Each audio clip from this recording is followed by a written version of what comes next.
Hello বন্ধুরা, কেমন আছো তোমরা সবাই? আশা করি সকলেই ভালো আছো। আজকের নতুন ভিডিওতে তোমাদের জানাই অনেক অনেক স্বাগত। আজকের এই ভিডিওটা কোষে থেকে 1.3 সমাধান। এই 1.3 একের দাগের অঙ্ক, দুইয়ের দাগের এবং তিনের দাগের এই তিনটে অঙ্ককে আজকে আমাদের এই একটা ভিডিওতে তুলে ধরবো। যেখানে চারের দাগে অর্থাৎ লাস্ট অঙ্ক আছে, মানে এখানে টোটাল চারের দাগে চারটে অঙ্ক আছে। এই চারটে অঙ্ক নেক্সট একটা ভিডিওতে তোমাদের আলোচনা করব, কারণ তিনের দাগের অঙ্ক পর্যন্ত অনেকটা বড় ভিডিও হয়ে যাবে আশা করি। তো সেই জন্য আমি ঠিক করেছি যে 3 পর্যন্ত আজকের এই ভিডিওতে আলোচনা করব এবং চারের দাগের বাকি চারটে অঙ্ক পরের দিন একটা ভিডিওতে আলোচনা করে দেবো। এবং আজকের এই যে তিনটে অঙ্ক আলোচনা করব, এবার এই তিনটে অঙ্কই কিন্তু আমাদের সংখ্যা রেখার উপর নির্ভর করে করতে হবে, ঠিক আছে? প্রত্যেকটা ক্ষেত্রেই কিন্তু সংখ্যা রেখা আঁকতে হবে এবং সংখ্যা রেখায় দেখাতে হবে। আমি 2 এবং 3-এর দাগের অঙ্কের ক্ষেত্রে প্রথমে সংখ্যা রেখা এঁকে দেবো এবং সমাধানটা করে দেবো। তোমরা কি করবে না, সমাধান যখন করবে না, সেক্ষেত্রে আরেকবার করে সংখ্যা রেখা এঁকে সেখানে দাগ দিয়ে দিয়ে তোমরা দেখিয়ে দেবে যে এইখান থেকে এতটা গিয়েছে, এখান থেকে আবার এতটা যোগ হয়েছে, ঠিক আছে? এইভাবে তোমরা কিন্তু করে দেবে। সেটা আমি প্রথমে একের দাগের অঙ্কগুলো যখন করাবো না, সেই ক্ষেত্রে আমি সেটা শিখিয়ে দেবো তোমাদের। এবার সেই পদ্ধতিটা তোমরা 2 এবং 3-এর দাগের ক্ষেত্রেও কিন্তু প্রয়োগ করবে, ঠিক আছে? আমি সমাধান তিনটেরই করে দেবো, সবটাই তোমাদের বুঝিয়ে দেবো। এবার তোমরাও বাড়িতে একটু খাটাখাটনি করবে। তার কারণ হচ্ছে, তোমরা যদি নিজে থেকে কিছু না করো তাহলে জিনিসটা তোমাদের কাছে ক্লিয়ার হবে না। সেই জন্য আমি আজকে 1, 2, 3 করাবো এবং পরের দিন 4 করাবো, যাতে তোমরা সময় পাও জিনিসটা বোঝার মতো।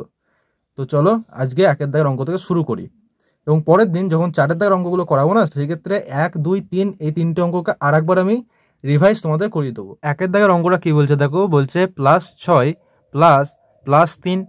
অর্থাৎ আমাদের কি করতে হবে, 0 থেকে প্রথমে +6 মানে 6 ঘর যেতে হবে। 1 ঘর, 2 ঘর, 3, 4, 5, 6 মানে এত দূর আসতে হবে। এই 0 থেকে এত দূর আসতে হবে প্রথমে আমাদের, ঠিক আছে? এটা হচ্ছে কত গেলাম, +6 গেলাম। এরপর কি বলছে, তার সঙ্গে আরও +3 ঘর যেতে হবে। 1, 2, 3 মানে আমাদের এইখানে এসে পৌঁছতে হবে এখান থেকে। মানে এইটা কত দূর গেলাম, +3 ঘর গেলাম। আমরা কত ঘর গেলাম, এখান থেকে 0 থেকে একদম 9 ঘর পর্যন্ত গিয়েছি, অর্থাৎ +9, 9 ঘর আমরা গিয়েছি। তো এখানে অ্যান্সার হবে +9, ঠিক আছে? এইভাবে কিন্তু করতে হবে অঙ্কগুলো। এবার 2-এর অঙ্কটা কি বলছে দেখুন, 2-এরটা বলছে +3 +6। তো এখানে আমাদের প্রথমে কি করতে হবে, 0 থেকে 3 ঘর যেতে হবে। তো এই 3-এ গিয়ে পৌঁছাবো, 0 থেকে 3-এ পৌঁছাবো। এটা +3 গিয়েছি। এবার এখান থেকে আবার +6 যেতে হবে। 1, 2, 3, 4, 5, 6 অর্থাৎ সেই +9-এ গিয়ে পৌঁছাবো। এটা +6 ঘর গিয়েছি। তো আমরা কত দূর গেলাম, +9 পর্যন্ত গেলাম, +9 পর্যন্ত। তো এটার অ্যান্সার হবে +9, ঠিক আছে? এরপর আবার 3-এর অঙ্কটা দেখি, +2 +-2, ঠিক আছে? এটা সমাধান করলে কত হবে, +2 প্লাসে মাইনাসে -2, ঠিক আছে? তো এটা আমাদের সমাধান করতে হবে। প্রথমে 0 থেকে আমাদের 2 ঘর যেতে হবে, মানে 2-এ গিয়ে পৌঁছাবো। এটা +2 ঘর গেলাম। এরপর কি করতে হবে, -2 ঘর, মানে আবার ফিরে আসতে হবে, -2 করতে হবে। মানে সেই 2 থেকে আবার -2 করলে কিসে পৌঁছাবো, -2 মানে 0-তে এসে পৌঁছালাম। তো এটা অ্যান্সার হবে 0, ঠিক আছে? 4-টা দেখি, 4-টা বলছে -4 ++4 মানে -4 প্লাসে প্লাসে +4। এটাও আমাদের সমাধান করতে হবে, ঠিক আছে? তো কী করবো, প্রথমে 0 থেকে -4 ঘর যাব, 1, 2, 3, 4। 0 থেকে -4 ঘর মানে এত দূর পৌঁছাবো, -4, ঠিক আছে? এখান থেকে কী করতে হবে না, +4 ঘর যেতে হবে, কারণ +4 বলা আছে, +4 ঘর যেতে হবে, মানে সেই 0 থেকেই পৌঁছাবো। তো এটার অ্যান্সার কী হবে, 0 হবে। 5-এরটা কী করতে হবে দেখি, +3 +-6, ঠিক আছে? এই অঙ্কটা ভালো করে বুঝে নাও তোমরা। +3 +-6 বলেছে, মানে +3 প্লাসে মাইনাসে কত হবে, -6 হবে। তো এটার আমাদের সমাধান বের করতে হবে। তো প্রথমে 0 থেকে +3 ঘর যেতে হবে, এটা +3 গেলাম। এরপর কী করতে হবে, -6 ঘর ব্যাকে আসতে হবে, পেছনে আসতে হবে। তো এখান থেকে 1 ঘর, 2, 3, 4, 5, 6 মানে -3-এ এসে পৌঁছালাম। এটা হচ্ছে -6, ঠিক আছে? অর্থাৎ আমি এসে পৌঁছালাম কোন ঘরে, -3-এ। তো অ্যান্সার হবে -3, তাই তো? এরপরে বলছে 6-এর অঙ্কটা, +3 -6। এটা সমাধান করলে কি হবে, +3 মাইনাসে মাইনাসে +6 মানে প্রথমে +3 ঘর যেতে হবে, তারপর +6 ঘর যেতে হবে। তো এখানে দেখো, এখানে 0 নিলাম, এখানে -1, কারণ আমাদের এখানে কি দরকার, প্লাসের ঘর বেশি দরকার, তাই তো? তো তো এখানে প্লাসের ঘরটা আমরা বেশি নিচ্ছি। এবার তোমরা কিন্তু করে নেবে, ঠিক আছে? তোমাদের যেটা প্রয়োজন বেশি সেদিকটা বেশি নেবে, কারণ আমি মাঝখানে 0 বসিয়ে দিলাম, এবার এদিকে আমার 6 ঘর রাখার জায়গা নেই, সেরকম করে তো আমাদের লাভ নেই। আমাদের যেটা দরকার আমাদের সেটা নিতে হবে। তো এবার প্রথমে আমাদের 1 + 1 2 3 4 5 6 7 8 9 10 11 12, ঠিক আছে? আমরা এখানে সংখ্যা রেখাটা প্রথমে এঁকে নিলাম। এবারে আমাদের প্রথমে +3 ঘর যেতে হবে, 0 থেকে 3 ঘর মানে 3 এসে পৌঁছাবো। এটা +3 গেলাম। এবার +6 যেতে হবে, এরপরে এখান থেকে আবার 6 ঘর যেতে হবে, মানে 1 2 3 4 5 6 মানে +9 গিয়ে পৌঁছালাম, ঠিক আছে? +6 ঘর গেলাম মানে +9 গিয়ে পৌঁছালাম, এই ঘরে পৌঁছালাম। তো অ্যান্সার হবে +9, ঠিক আছে? তো পরের কোশ্চেনটা দেখি চলো। দেখো এই কোশ্চেনটা কি বলছে, 7এর কোশ্চেনটা। এখানে বলছে প্রথমে +6 ঘর যেতে হবে, তারপরে -9 ঘর। মানে এটাকে যদি সমাধান করি, প্রথমে +6 লিখবো, মাইনাসে কত হবে +9 ঘর, এটার আমাদের অ্যান্সারটা বের করতে হবে, তাই তো? তো প্রথমে এখানে আমরা কি করব, দেখো এখানে আমাদের প্লাসের ঘর বেশি দরকার, ঠিক আছে? 0 -1 -2, এদিকে 1 2 3, এদিকে সব প্লাসের ঘর, 4 5 6 7 8 9 10 11 12 13 14 15 16 17, এদিকে আমরা এঁকে নিলাম এটা সংখ্যা রেখাটা, তাই তো?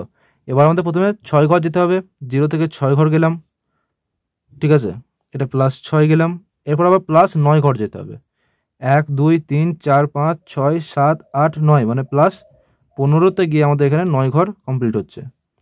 এখানে হচ্ছে আমাদের +9 গেলাম, এটা মানে আমরা কতটা গেলাম 0 থেকে একদম +15 পর্যন্ত, মানে +15, এটা হচ্ছে আমাদের অ্যান্সার, ঠিক আছে? বেশ, 8এর অঙ্কটা দেখি বলছে -6 + -3, অর্থাৎ এটাকে আমরা কি লিখতে পারি, -6 প্লাসে মাইনাসে -3, এটার আমাদের অ্যান্সারটা বের করতে হবে। তো এখানে আমাদের মাইনাসের ঘর বেশি দরকার, তাই তো? এখানে মাইনাস আছে, মাইনাসের ঘর বেশি দরকার। তো 0 +1 +2, এখানে আমরা কি করব, 1 -1 -2 -3 -4 -5 -6 -7 -8 -9 -10 -11 -12 -13 -14, তাই তো? -15 -16 পর্যন্ত আমরা ঘর নিয়েছি। এবার এখানে প্রথমে -6 ঘর, তারপরে -3 ঘর যেতে হবে, তাই তো? প্রথমে 0 থেকে -6 ঘর পর্যন্ত এলাম, এটা -6 ঘর গেলাম। এবার আবার -3 ঘর, 1 2 3 মানে -3 ঘর, অর্থাৎ -9 গিয়ে পৌঁছালাম। তো 0 থেকে -9 গিয়ে পৌঁছালাম এখানে, তো -9 হচ্ছে অ্যান্সার, ঠিক আছে? এটা তোমরা খাতায় ক্লিয়ারভাবে করে নেবে, তোমাদের জিনিসটা আমি এখানে দেখিয়ে দিচ্ছি।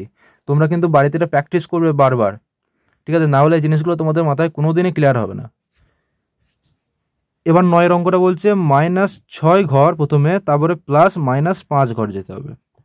তো -6 ঘর প্রথমে যাব, তারপরে হচ্ছে প্লাসে মাইনাসে -5 ঘর, এর অ্যান্সারটা আমাদের এখানে বের করতে বলেছে, ঠিক আছে? তো দেখো এখানে সমাধান করে এটাকে আমি, -6 -5 কী হবে, যোগ হবে, -11 হবে। তো দেখি এখানে -11 আসছে কিনা, 0 1 2, এটা প্লাসের, ঠিক আছে? মাইনাস বেশি দরকার, -1 -2 -3 -4 -5 -6 -7 -8 -9 -10 -11 -12, এক ঘর বেশি নিয়ে রাখলাম। এবার -6 ঘর প্রথমে, 0 থেকে -6 ঘর পৌঁছালাম, -6 ঘর। এরপর -5 ঘর যেতে হবে এখান থেকে। তো 1 2 3 4 5, তো দেখো সেই -5 ঘর যাওয়ার পর কিন্তু আমি -11 গিয়েই পৌঁছচ্ছি, তো অ্যান্সার -11ই হবে, ঠিক আছে? তো এই আগের দাগে যেগুলো করলাম না, এইগুলোর ক্ষেত্রেও তুমি এক জিনিস করো, যে -6 -3 আছে, তুমি এখানে আগে সলিউশন করে দেখে নেবে -6 -3 কত আসছে, -9 আসছে হিসাব করলে, তাই তো? 6 7 আর 9 চিহ্ন কী হবে, মাইনাস হবে, তো -9। এবার এখানে করে দেখবে যে সেম আসছে কিনা, তাহলে তোমরা অ্যান্সার এখানে নিজেরাই যাচাই করে নিতে পারবে, তোমাদের অ্যান্সারের ভরসায় থাকতে হবে না যে বইয়ের লাস্ট পেজে যাবো অ্যান্সার দেখবো, ঠিক আছে, তো সময় নষ্ট হতে। আর পরীক্ষার হলে কেউ তোমরা এভাবে কিন্তু যাচাই করে নিতে পারো জিনিসটা। প্রথমে আগে তুমি কোশ্চেন দেখে নেবে যে অ্যান্সার কত আসছে, বেশ এবার এখানে সংখ্যা রেখা দেওয়ার পর দেখবো আমার যদি অ্যান্সার সেম আসে তো আমার কোশ্চেনের অ্যান্সার ঠিক আছে, আর যদি সেম না আসে দুটো অ্যান্সার তখন জানবো আমাদের অ্যান্সার ভুল আছে, তো আরেকবার আমাদের জিনিসটা করে দেখতে হবে, তো তোমাদের ভুল হওয়ার সম্ভাবনা কম হবে। এবার 10-এরটা দেখি যে -4 ঘর প্রথমে, তারপরে -4 ঘর, তো এটাকে কি করব, প্রথমে -4 ঘর, তারপর মাইনাসে মাইনাসে +4 ঘর, অ্যান্সার কত হবে 0 হবে। তো দেখি এখানে করে 0 আসছে কি আসছে না, মাঝে 0 নিলাম, এদিকে +1 +2 +3 +4 +5, এদিকেও সেম -1 -2 -3 -4 -5। এবার প্রথমে -4 ঘর, 0 থেকে 4 ঘর যাব, -4 ঘর, এখানে এসে পৌঁছালাম -4 ঘরে, এখান থেকে +4 ঘর যাব, -4 থেকে +4 গিয়ে পৌঁছাবো, +4। এখানে বলেছে যে -4 +4, মানে এমন নয় যে প্রথমে 0 থেকে -4 গেলাম আবার 0 থেকে আবার এদিকে +4 গেলাম, এরকম করবে না, এরকম করলে অ্যান্সার একদম মানে ঝেড়ে কাটা জায়গা বলে, ঠিক আছে, এই জিনিসটা কখনোই করবে না। এখানে -4 +4 বলতে কি বোঝায়, 0 থেকে প্রথমে -4 ঘর যাবো, যেখানে পৌঁছাবো সেখান থেকে আবার আমাদের +4 ঘর আসতে হবে, ঠিক আছে। তো আমাদের অ্যান্সার দেখো 0-তে এসে পৌঁছচ্ছে, তো অ্যান্সার হবে কত 0, মিলে গেল অ্যান্সার, ঠিক আছে। চলো 2-এর দাগের অঙ্কগুলো। 2-এর অঙ্কটা খুবই সহজ, ঠিক আছে। সংখ্যা রেখা এঁকে উদাহরণের সাহায্যে যোগের বিনিময় নিয়ম দেখায়।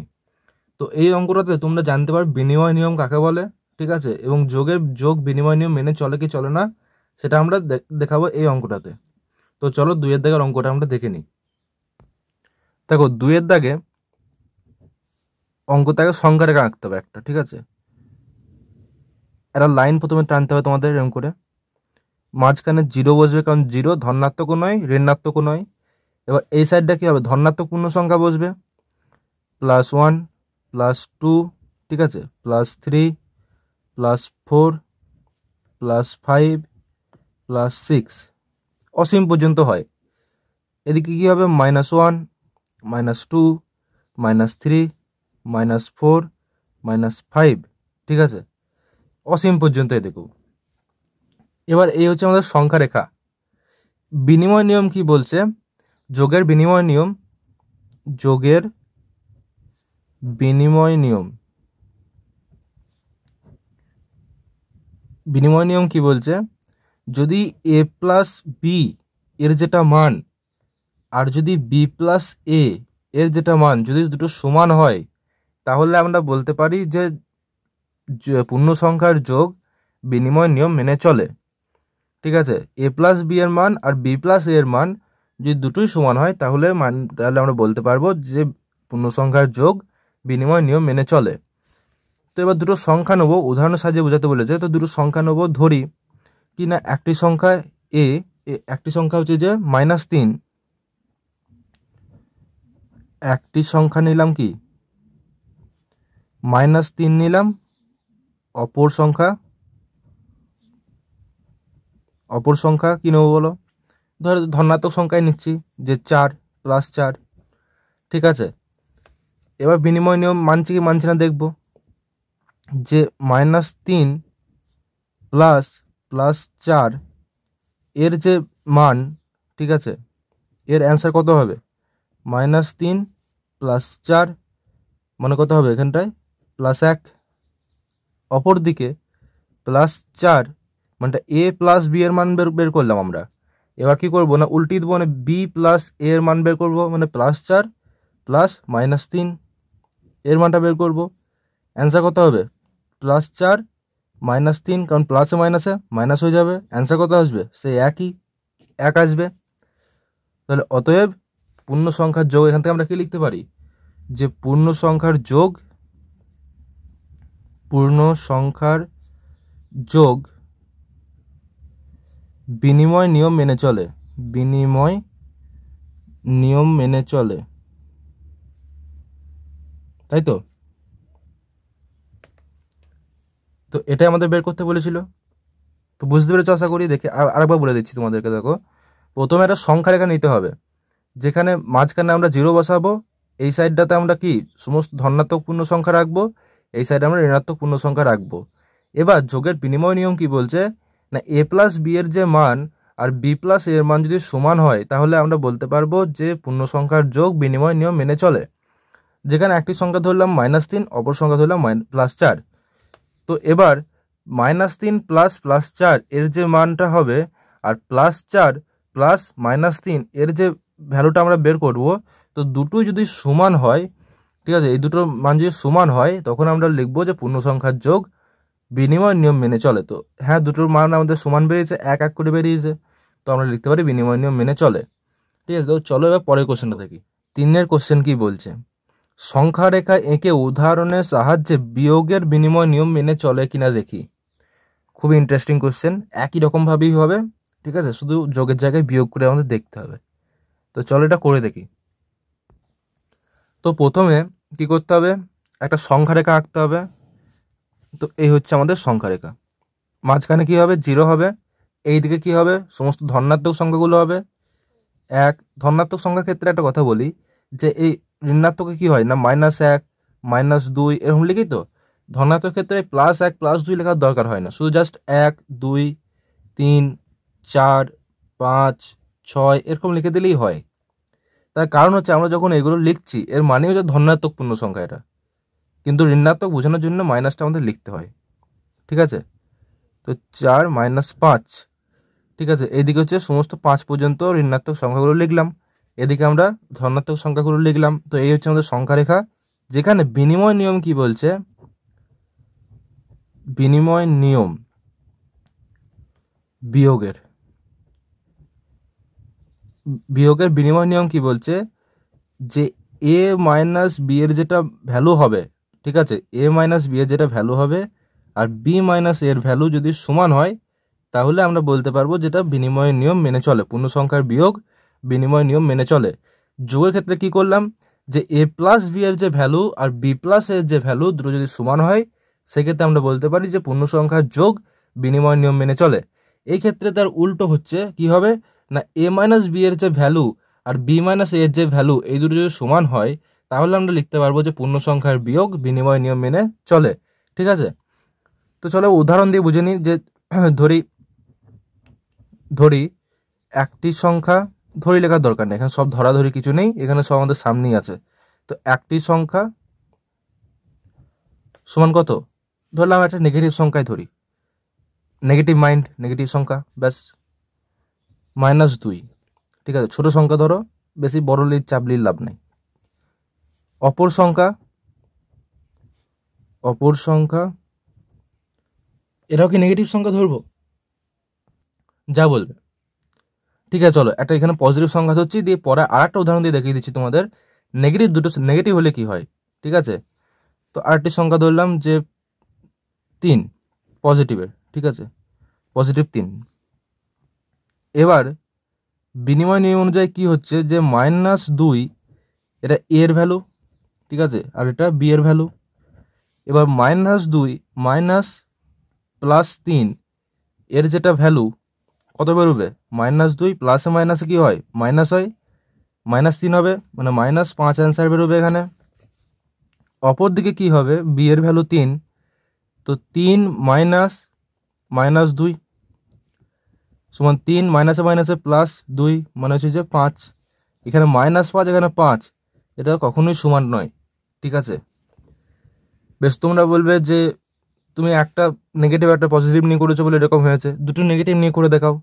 বেশ, দুটো নেগেটিভ নিয়েই করে দেখাচ্ছি, চাপ কিসের, দুটো নেগেটিভ নিচ্ছি। দেখো, ধরলাম a ইজিক্যাল টু একটা নেগেটিভ -3 আর b ইজিক্যাল টু একটা নেগেটিভ ধরলাম যে -4। ঠিক আছে, বেশ, এবার এই ক্ষেত্রে -3 -4 এর ভ্যালুটা বের করতে হবে একবার, আর একবার কি করতে হবে, -4 -3 এর ভ্যালু বের করতে হবে, তাই তো। তো -3 বসে গেল, মাইনাসে মাইনাসে +4 হবে, মানে অ্যান্সার কত, +1 হবে। এই ক্ষেত্রে কি হবে, -4 মাইনাসে মাইনাসে +3, অ্যান্সার কত হবে, -1 হবে। মিলল বাবু, মিলল না। তার কারণ হচ্ছে কি যে পূর্ণ সংখ্যার বিয়োগ বিনিময় নিয়ম মেনে চলে না। এরপরেও কেউ কেউ বলবে যে না, তুমি দুটোই মাইনাস সংখ্যা নিয়ে করেছো, ঋণাত্মক সংখ্যা নিয়ে করেছো বলে এরকম হয়েছে, তুমি দুটো ধনাত্মক সংখ্যা নিয়ে করে দেখাও দেখি। বেশ, ঠিক আছে বাবু, তাই হবে। মালিক, তাই করছি, আপনার কথা অনুযায়ী করছি। ধরলাম একটা সংখ্যা +3, ঠিক আছে মালিক। বেশ, আর একটা সংখ্যা কি ধরবো মালিক বলেন? +6, ঠিক আছে, +6 ধরলাম। বেশ, এবার এখানে আমাদের কি করতে হবে, যে a মাইনাস বি এর ভ্যালু বের করতে হবে, আর একবার b মাইনাস a এর ভ্যালু বের করতে হবে। তো a এর মান কত? 3 মাইনাস 6 এর ভ্যালু একবার বের করতে হবে, কত হবে? -3 হবে। বেশ, আর একবার b মাইনাস a এর ভ্যালু বের করতে হবে, মানে 6 মাইনাস 3 এর ভ্যালু বের করতে হবে, তো +3 হবে। মিললো?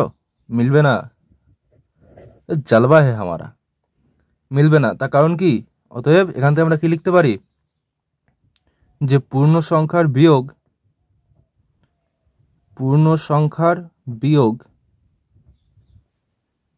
বিনিময় নিয়ম মেনে চলে না, বিনিময় নিয়ম মেনে চলে না, তাই তো? পূর্ণ সংখ্যার বিয়োগ বিনিময় নিয়ম মেনে চলে না। তো এই ছিল তোমাদের 3-এর দাগের অঙ্কের সলিউশন, ঠিক আছে। তো 1-এর দাগে 10 পর্যন্ত সমস্ত অঙ্ক ক্লিয়ার করে দিয়েছি, 2-এর দাগেরটা ক্লিয়ার করে দিয়েছি এবং 3-এর দাগেরটা ক্লিয়ার করে দিয়েছি। তো এক্ষেত্রে তোমাদের একটা কথা বলে রাখি, যে এখানে প্রথমে আমি দেখো সংখ্যা রেখা টেনেছি, ঠিক আছে। এবার এখানে বিনিময় নিয়মের সূত্রটা বলেছি তোমাদেরকে। এবার এখানে দুটো সংখ্যা তো আমি নিচ্ছি, ঠিক আছে। এবার এখানে সংখ্যা নেওয়ার পর যখন আমি এখানে কোষে দেখাচ্ছি, কোষে দেখানোর পরে কিন্তু তোমাদের 1-এর অঙ্কগুলো যেমন করেছিলাম, যে এটা সংখ্যা রেখা টানতে হবে, ঠিক আছে। এবার এখানে বলেছে প্রথমে কি নিয়েছো, যে -2 -3 নিয়েছো। তো প্রথমে তোমাদের দেখাতে হবে যে এখানে 0 রাখলে, এবার এদিকে 1 2 3 4, মানে +1 2 3 4, এদিকে -1 -2 -3 -4 নিলে, তাই তো।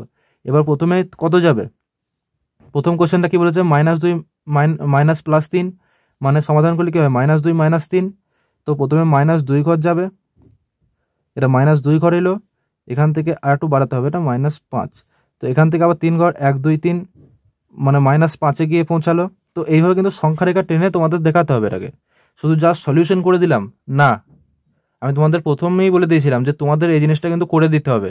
তাই লাস্টে আর একবার তোমাদের মনে করিয়ে দিলাম, তোমরা যখন খাতায় করবে না, তখন এইভাবে কিন্তু সংখ্যা রেখা টেনে টেনে তোমরা সমাধান করে দেবে, তাহলেই তোমরা এই কোশ্চেনটাতে ফুল নাম্বার পাবে, ঠিক আছে। তো এইভাবে কিন্তু সমাধান করবে। তো আজকের মতো এতটাই, ভিডিওটা অনেকটাই বড় হয়ে গেছে। তো পরের দিন অর্থাৎ 4-এর দাগের কোশ্চেনের অ্যান্সারগুলো কী করব না, পরের দিন নেক্সট একটা ভিডিওতে আমি আলোচনা করব। তো তার সঙ্গে এই কোশ্চেনগুলোকেও কিন্তু সেই দিন আর একবার আমি তোমাদের ঝালিয়ে দেবো। তো এত দূর ভিডিওটা, তো প্র্যাকটিস করতে থাকো, প্র্যাকটিসে অঙ্কের সব কিছু। দেখা হচ্ছে নতুন একটা ভিডিওর সাথে।